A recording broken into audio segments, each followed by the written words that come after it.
우리가 이제 명절이 있잖아요. 우리에게도 명절이 있고 그 명절을 통해서 우리가 이제 매 그 절기마다 계절마다 명절이 있는데 추석이 있고 단오도 있고 설날도 있고 그렇지 않습니까? 그런 명절들이 이제 계절과 연결돼 있지 않습니까? 그렇죠? 이 모든 이 명절이 계절과 연결되어 있는데 이스라엘도 그렇습니다. 우리가 이제 성경에 나와 있는 이 이스라엘도 보면은 계절과 연결되어진 그러한 명절들이 많습니다.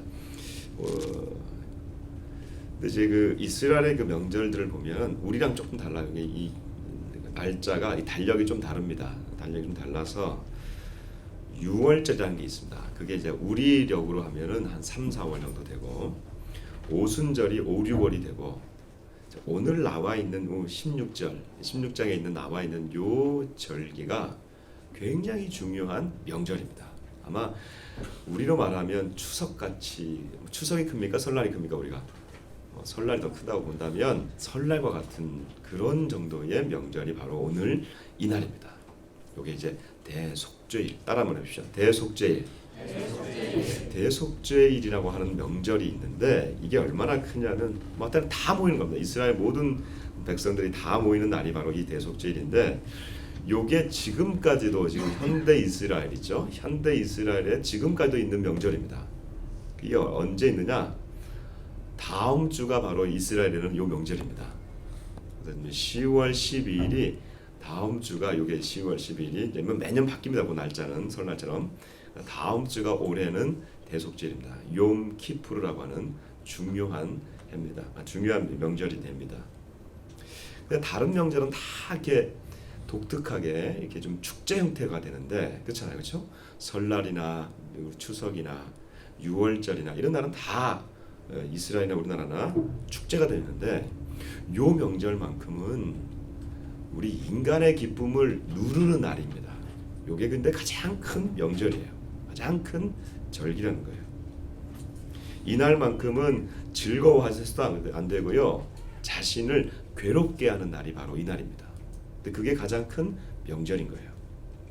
오늘은 이 명절을 우리 가운데 좀 적용해 보면서 좀 살펴보면서 우리에게 좀 적용을 하려고 하는데 이것은 아까 제가 말씀드린 대로 대속죄일이라고 했습니다. 대속죄일, 크게 속한다 이런 뜻이거든요. 그렇죠? 그러면 우리의 죄를 다 크게 씻어내는 날이다 이런 날이에요. 대속죄일이 있으면 그러면 여러분 소속죄일이 있습니까? 물어볼게요. 소속죄일이 있어요? 있어요. 있겠죠가 아니라 있어요. 언제 있느냐? 우리가 드리는 그 속죄제나 번제나 매일 드리는 제사나 아니면 일주일에 한 번 드리는 거나 한 달에 한 번 드리는 제사가 여기서 소속죄일입니다. 그러니까 매번 드리는 제사를 통해서 죄를 씻어내는 겁니다. 그런데 왜 1년에 한 번 다 모여가지고 이런 대속죄일이 있느냐? 굉장히 중요한 말이에요. 이날은 1년 동안 묵혀왔던 모든 죄잖아요. 내 안에 있는 은밀한 죄, 그동안 얘기하지 못했던 부정결한 것들, 그렇죠? 그 다음에 나도 그냥 부지불식간 내가 지금 지었는지도 모르고 그냥 넘어간 죄들, 이것들을 다 모아가지고 하나님 앞에 올려드려서 씻어내는 날입니다. 그러니까 우리 말로 하면 1년에 한 번 우리가 예전에는 그 설날이나 추석 때 딱 한 번 그 몸을 씻었잖아요. 특히 설날 앞두고 있잖아요, 그렇죠? 그거와 마찬가지로 우리의 모든 죄를 다 씻어내는 날이 바로 이 대속죄일입니다. 그런데 또 하나 또 있어요. 우리 몸만 씻는 게 아니고 이스라엘 백성들 가운데 이런 오늘날로 말하면 이제 교회라고 할 수 있을까 모르겠습니다만 성막이 있단 말이죠. 그 성막 안에 있는 하나님의 기물들이 있어요. 이런 성전에 있는 기물들이 있어요. 그걸 또 다 씻어내는 날이 바로 이 대속죄일입니다. 그러니까 다른 말로 하면 이 대속죄일은 두 가지를 다 씻어냅니다. 하나는 우리 몸을 다 씻어내고 하나는 하나님의 성전을 깨끗하게 씻어내는 게 바로 이 대속죄일이라는 거예요. 그러면 여러분 하나님의 성전을 씻어내는 제사 5가지 제사 중에 그동안 이 레위기를 들었던 분들에게 제가 물어봅니다. 5가지 제사 중에 하나님의 성전을 씻어내는 제사가 무슨 제사라고 했어요? 속죄제라고 했습니다.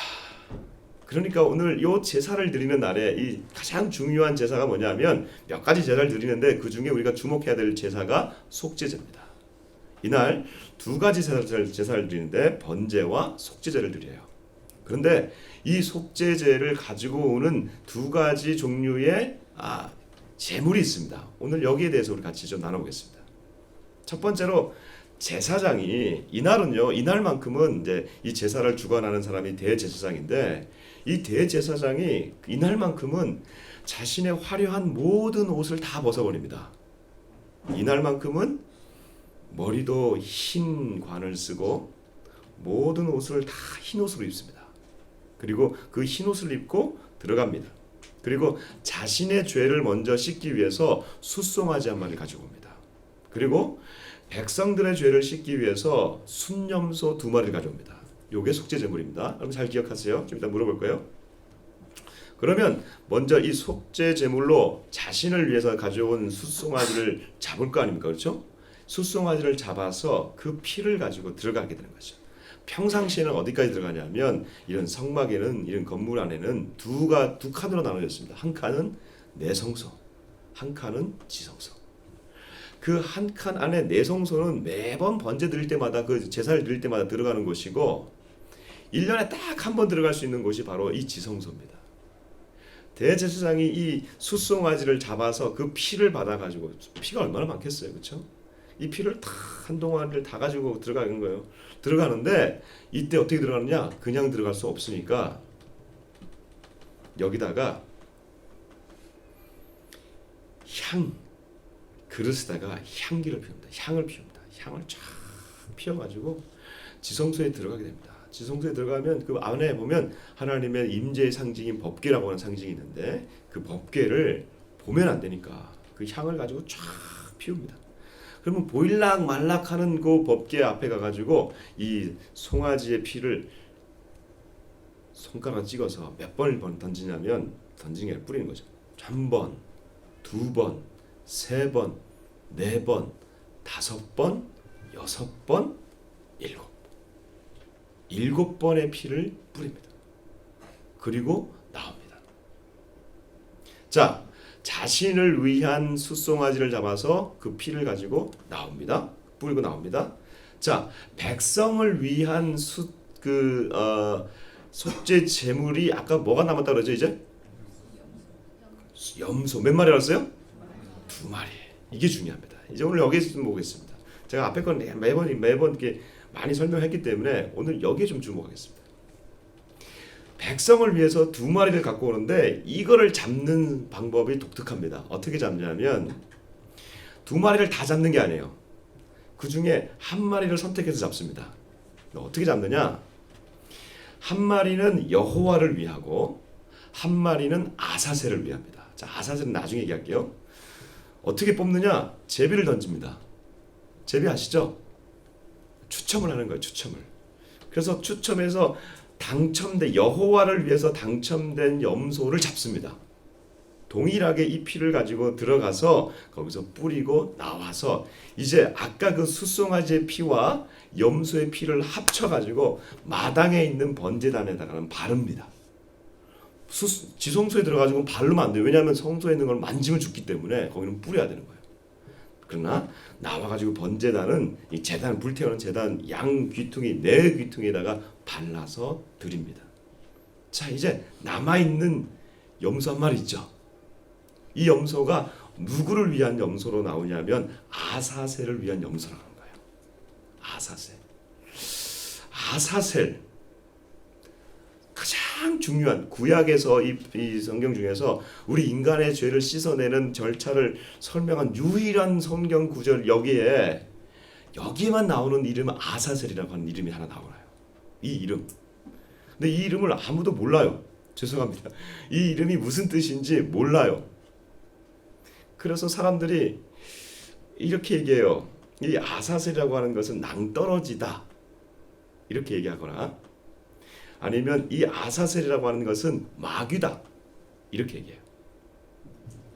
어쨌든 중요한 건 낭떠러지든 이게 마귀든 상관없이 지금 중요한 절차를 이 남아있는 염소에게 행합니다.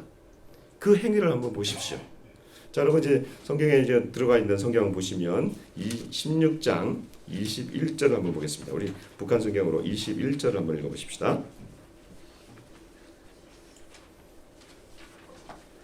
21절 22절 주보 안에 있는 북한성경 6장 우리 21절 22절 같이 한번 읽어봅니다. 시작. 아론은 그 살려둔 염소 머리 위에 두 손을 얹고 이스라엘 백성이 저지른 온갖 잘못과 일부러 거역한 온갖 죄악을 고백하고는 그 모든 죄를 그 염소 머리에 씌우고 대기하고 있던 사람을 시켜 그 염소를 빈들로 내보내야 한다. 그 염소는 그들의 죄를 모두 지고 황무지로 나간다. 자, 여기까지.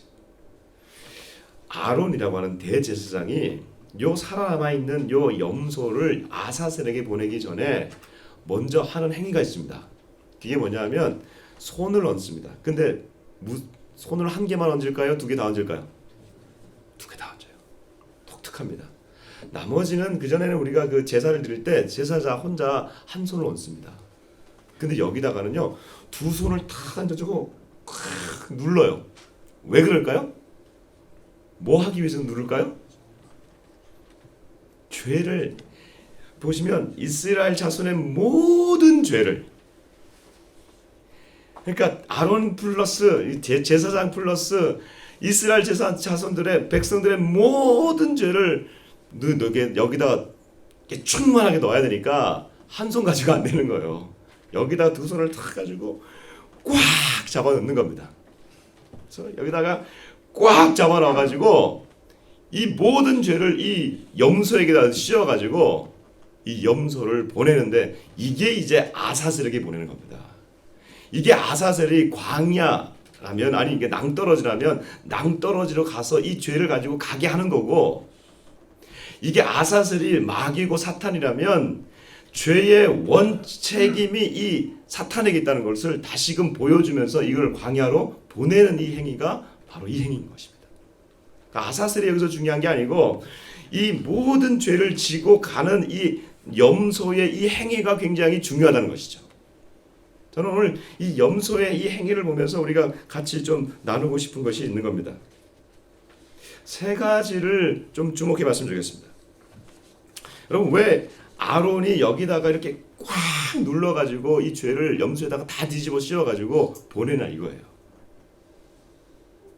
첫 번째, 인간의 짐이라고 하는, 인간의 죄라고 하는 것이 이렇게 벗어버려야 할 무거운 짐이라는 거예요. 인간의 죄가 이렇게 무거운 짐이다. 이게 참 와닿지 않을 수 있어요. 왜? 죄도 안 보이는데 그게 어떻게 무거워요? 죄가 보이는 거예요? 그렇지 않잖아요. 근데 여러분, 죄가 보이지도 않는데 그 죄가 나를 확 무섭게 조여올 때 우리가 그것을 느낄 때가 있지 않습니까? 죄의 무게가 여러분의 삶을, 우리의 삶을 확 다가올 때 그런 거 느껴보신 적 있어요?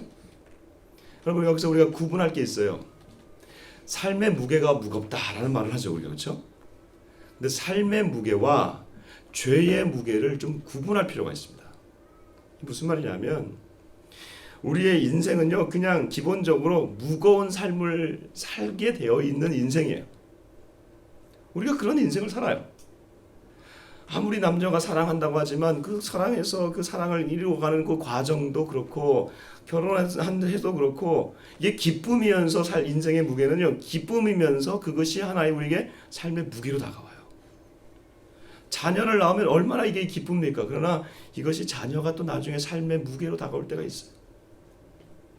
직장이 우리의 생계의 수단이기도 하지만 여러분, 직장에서 받는 이 삶의 스트레스가 얼마나 무겁습니까? 우리가 그래요. 근데 이런 삶의 무게와 함께 얽혀 있는 것이 죄의 무게예요.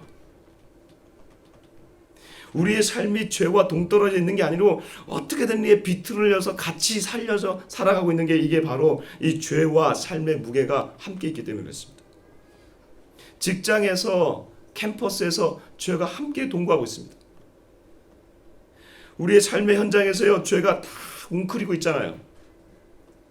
막 직장 상사한테 한번 해대고 싶은데, 한번 해보고 그냥 확 하고 싶은 그 욕망, 아무도 보지 않을 때 나 혼자만 이렇게 내 본능을 더 자극시키고 싶은 그의 그 욕망, 어찌됐든 내 그 뭐 직장이든 캠퍼스든 내 상대방 그 라이벌을 기만을 하서든지 아니면 뭐 험담을 해서라든지 그 사람을 꺾고 싶은 그 욕망, 이게 우리 안에 다 있지 않습니까? 삶의 욕망이, 삶의 무게가 이 죄의 무게와 함께 연결되어 있다는 것이죠. 그래서 이런 죄들이 결국은 나의 삶의 무게로 나를 짓누르고 있다는 거 아니겠어요? 그래서 결국에 나중에 보게 되면 이 죄가 남는 것이 죄책감이 남아요. 죄책감. 죄를 짓고 나면 그 나오는 그 죄책감이 나를 너무 눌러요. 그 무게를 다 뜯어보면, 다 뜯어보면 그 안에 죄가 남아 있는 거죠. 그래서 여러분, 살면 살수록 인생이 무거워지는 거 아닙니까? 제가 10대 때보다 20대가 더 그랬던 것 같고, 20대보다 30대가 더 그런 것 같고, 40대보다 50대가 더 그렇잖아요. 50대신 분들 이해 가십니까? 60대는 더 그럴 것 같아요. 제가 살아보지 못하는 인생이지만 더 그럴 것 같아요. 삶의 무게를 줄이는 방법, 결국 이 죄의 무게를 덜어내는 작업을 계속 해야 되는 거예요. 이 죄를 어떻게 우리가 무게를 덜어낼 것인가? 중요한 팁을 알려드리겠습니다. 입으로 뱉어내는 거예요. 어떻게 한다고요? 입으로 뱉어내는 거예요.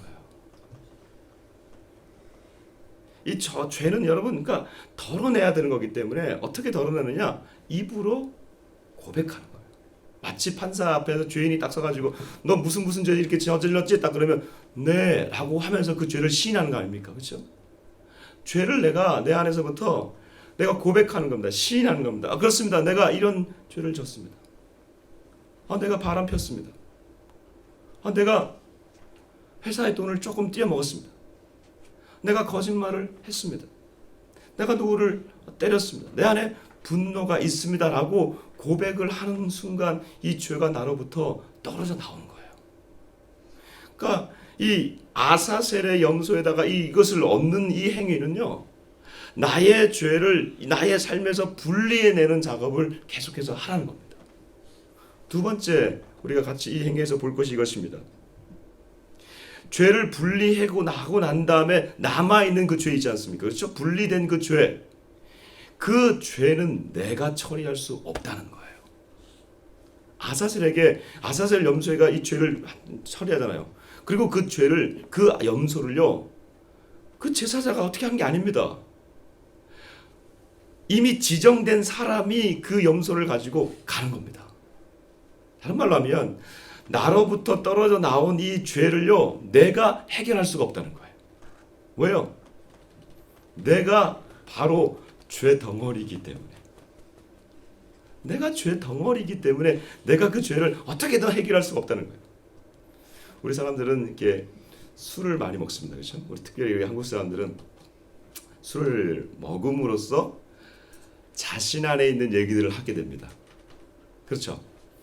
예전에 그 서구나 이런 데를 가보면 이분들은 그냥 술을 하나의 문화로서 같이 이렇게 즐기는, 여흥을 즐기는 그런 문화지, 우리처럼 이렇게 속에 있는 얘기 그동안 안 하다가 술 먹고 다 퍼붓는 그런 문화는 아니에요.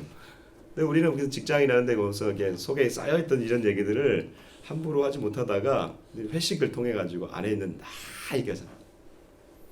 그러니까 결국 다른 말로 하면 이게 술을 먹으면 사람 안에 있는 진실된 게 나와요. 자기 속 안에 있는 게 나와요. 근데 거기서 발견하는 인간들을 보면 저는 여러분 거기서 발견되는 인간들 가운데, 인간성 가운데 좋은 것들 보셨어요? 험담하죠? 소리 지르죠? 부인과 아내를, 같은 얘기구나. 부인과 자식을 밤새도록 못 살게 굴죠? 좋은 얘기를 하는 걸 별로 못 봤어요. 다른 말로 하면 우리 안에 내 안에 있는 진실이 나오는데 그 진실 가운데 선한 게 별로 없다는 거예요. 선한 게 없으니까 이것을 내 선하지 못한 이 내 본성이 어떻게 내 안에서 나온 죄를 처리할 수 있냐 이거죠. 처리 못하는 겁니다. 어떻게 처리해야 되는 거예요? 더 이상 내 안에서 나오는 이 죄를 처리할 수 없기 때문에 우리는 이 죄를 처리할 수 있는 존재가 필요한 것입니다. 아사셀의 염소가 이것을 짐을 지고 우리의 죄를 지고 가듯이 그런 존재가 우리 안에 필요하다는 거예요. 세 번째, 우리가 여기서 같이 또 나눌 게 있습니다. 이 분리된 죄를 가지고 가는 이 아사셀 염소는 반드시 그 죄 때문에 죽는다는 것입니다. 이게 중요한 문제예요. 결국 이 죄로 인해서 이 죄의 모든 죄를 가지고 가는 이 아사셀의 염소는 황무지로 가서 죽습니다. 그래서 나중에 여러분 생각해 보세요. 이 아사셀의 염소가 갔다가 죄의 모든 죄를 다 지고 갔다가 1년 뒤에 살아서 돌아왔어요. 비극입니다. 이거는 죽어야 되는 거예요. 이건 죽으라고 내보내는 거예요. 그러니까 죽어야 되는 거예요. 그래서 나중에 이스라엘 백성들은요, 이 제사법을 조금 더 발전시켜가지고 이 염소를요 낭떠러지에 가가지고 낭떠러지에서 이 사람이 지정된 사람이 떨어뜨려 죽입니다. 죽어야 되는 거니까. 안 죽으면 안 되는 거예요. 이건 무슨 말이에요? 모든 백성의 죄를 다 짊어진 이 염소는 죽어야 된다는 것. 다른 말로 하면 죄의 결과는 사망, 죽음이라는 것이죠. 그래서 성경에 보면 이런 표현이 되어 있습니다. 아주 좋은 표현인데 죄의 삭은 사망이다. 여러분 삭이 뭡니까? 매달 받는 월급이라고 생각하면 돼요. 죄는 어떻게 되냐면 죄를 열심히 짓고 지으면 보상이 오는데 그게 뭐냐면 죽음이에요. 이게 얼마나 참 아이러니해요. 죄를 지으려고 얼마나 노력합니까? 노력은 안 하지 우리가 사실. 근데 죄를 지으면 얼마나 이게 달콤합니까? 정말 달콤하잖아요. 뭐 육신의 쾌락의 죄, 그렇죠? 말로 짓는 죄, 그 사람을 거의 말로 죽이는 죄도 있는 거 있잖아요. 뒤에서 막 그냥 얼마나 속이 시원해요. 그러나 그게 다 죄인데 그게 뭐라 해야 돼요? 얼마큼 재밌는 거예요? 죽도록 재밌는 거예요. 결국 내가 죄를 짓다가 죽는 거예요. 그러니까 이것을 분리되어져 있는 이 죄가, 그러니까 원래 분리되기 전에 있는 내 죄를 계속 가져가면 어떻게 되는 겁니까? 내가 그 죄로 죽는다는 거예요. 이 죄를 분리를 시켜서 이 분리된 이 죄를 이 아사셀 염소가 죽음으로써 내가 살아나게 된다는 거예요. 근데 만일 이거 죄를 분리시키지 않고 내가 계속해서 가지고 가면 어떻게 되는 거예요? 결국 그 죄 때문에 내가 죽는다는 거예요. 죽으면 끝이지. 죽으면 뭐 좋지. 그렇지 않잖아요. 여러분 죽으면 끝이라는 생각을 어디서 어디 우리가 감히 할 수 있습니까? 죽으면 끝이다 이런 게 어디 있습니까? 죽음 이후에는 천국과 지옥이 있는데 우리가 가야 할 곳이 어디입니까? 죄를 가지고 가야 할 곳이 어디예요? 영원한 고통 가운데로 빠져드는 그 지옥의 구렁텅이에 우리가 계속해서 살아간다. 영원히 살아간다. 제가 한 그 환자에게 이렇게 얘기했습니다. 그 환자 제가 예전에 한번 얘기했던 분 같은데 이분이 간이 안 좋아가지고 수술을 할 수가 없는 분이에요. 수술을 할 수 없어가지고 마취를 할 수 없어서 마취를 하면 이제 깨어나야 되는데 깨어나지 못하니까 마취를 못하니까 이분이 어떻게 수술했냐면 마취 없이 수술한 분이에요. 생각해보세요. 마취 없이 수술한다. 너무 고통스러워서 끔찍해가지고 이분 병문안 갔을 때 너무 끔찍하다는 거예요. 선생님 예수 믿지 않고 이 시간 예수님 영접하지 않으면 이 고통이 영원히 지속되는 지옥에 가게 됩니다. 너무 두렵다는 거예요. 여러분 왜 인생 가운데 우리의 세상 가운데 이런 고통과 아픔이 있어요? 근데 우리가 기쁨이 있잖아요. 그렇죠? 여러분 모형인 것을 우리가 알게 되면 기쁨과 고통의 이 근원적인 모형들이 있다는 것이죠. 우리의 기쁨의 가장 좋은 것이 천국의 그 모형이 있기 때문에 우리 이 세상의 모형으로서의 기쁨을 가져가는 것이라면 왜 우리가 고통의 그 아픔 가운데 있는 그 고통의 그 근원인 지옥은 우리가 부인하는 것입니까? 거기서부터 모든 슬픔과 악들이 내려오고 있는데 그것을 왜 부인할 필요가 없다는 것이죠. 그러니까 얼마나 이 죄로 인해 고통받고 있는 자들이 많다는 겁니까? 그러기에 우리는 이 아사셀 염소가 필요한 것이에요. 나에게 있어서의 이 죄, 삶의 무게와 같이 연결되어 있는 죄의 무게를 분리해내고 그 분리된 죄를 가지고 짊어지고 가는, 대신 지고 가는 존재가 필요하다는 것입니다. 근데 성경에 보니까 하나님께서 이런 말씀을 해주고 계세요. 시편에 보니까 이런 말씀을 하고 있습니다. 날마다 우리 짐을 지시는 주 곧 우리 구원이신 하나님을 찬송할지로다. 날마다 우리 짐을 지시는, 우리 짐을 지어주시는 하나님. 그 하나님이 어떤 하나님이십니까? 그 하나님이 당신 아들 예수님을 십자가에 보내셔서 죽게 하셨어요. 그 예수님을 향해서 요한은 이렇게 얘기하고 있습니다. 보라, 세상 죄를 지고 가는 하나님의 어린 양이로다.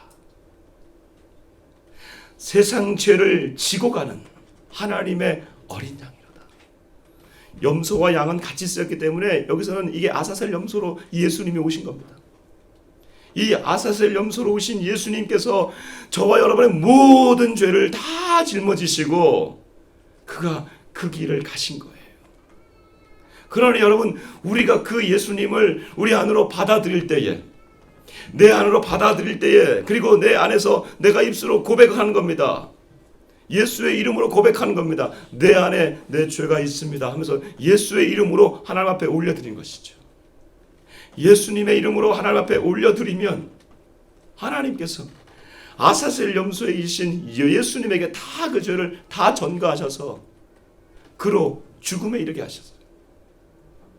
그렇게 될 때에 나의 과거의 죄, 과거에 지으셨던 죽으셨던 그 예수님의 그 피의 능력이 내가 지었던 과거의 죄, 지금 짓고 있는 현재의 죄, 미래에 올 모든 죄까지도 다 용서를 하셨다는 거예요.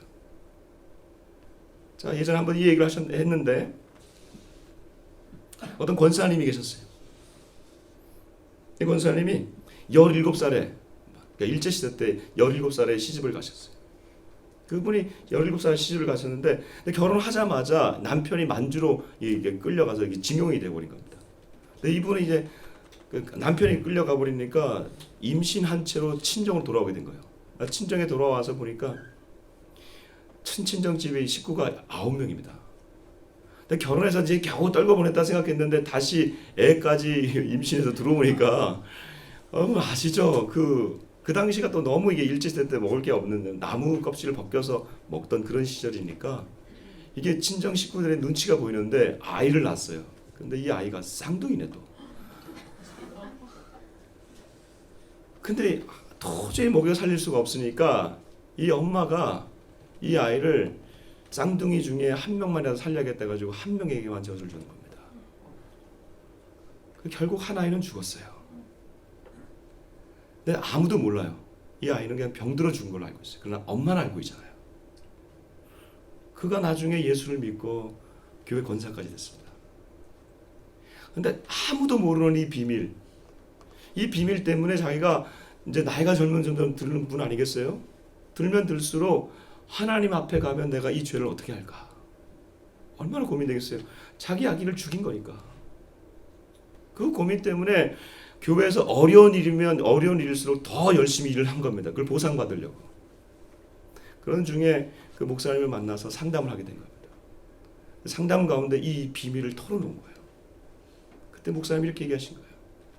권사님, 하나님 아들 예수님의 십자가의 은혜가 예수님을 당신이 믿을 때에 그 모든 죄를 다 용서해 주셨습니다.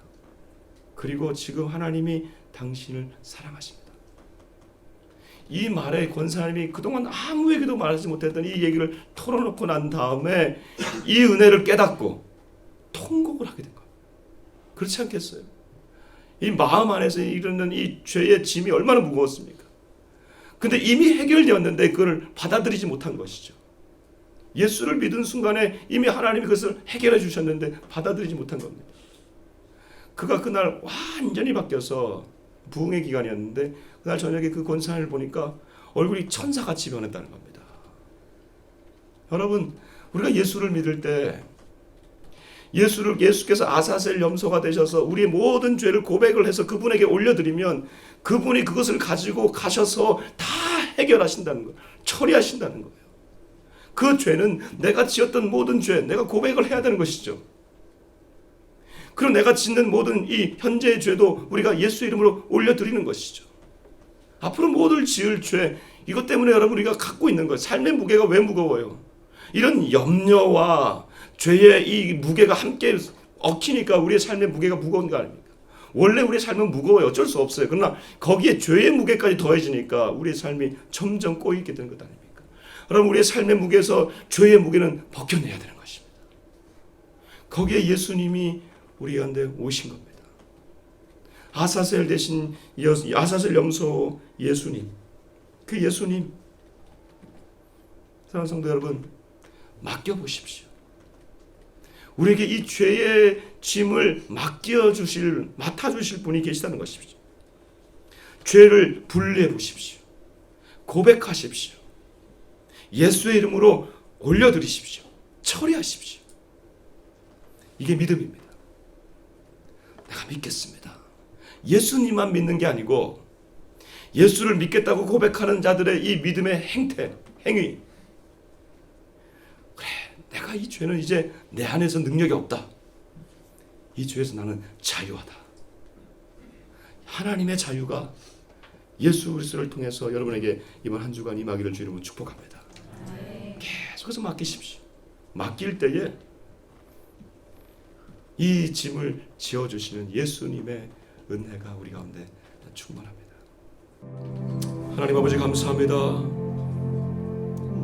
이 시간 우리의 죄를 도말하기 위해서, 소멸하기 위해서 이 땅에 오신 예수의 이름으로 기도합니다.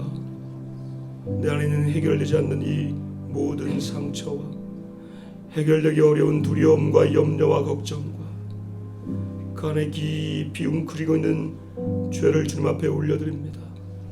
다 씻어주시고 벗겨주시고 굳은 마음을 제하시고 부드러운 마음을 주시고 새 영과 새 마음을 허락하여 주옵소서.